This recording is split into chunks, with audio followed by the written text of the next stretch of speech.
Bupati Aceh Timur yang lokasi di Kecamatan Perlah.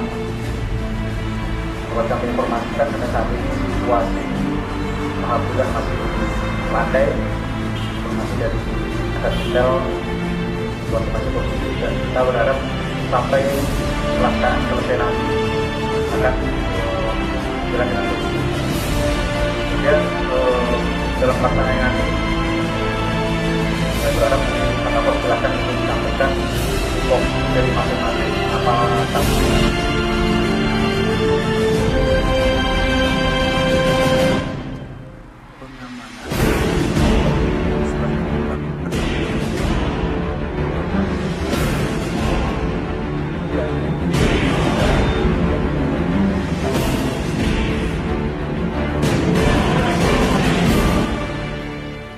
kendali benda kumpul senjata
biar bisa di syuting,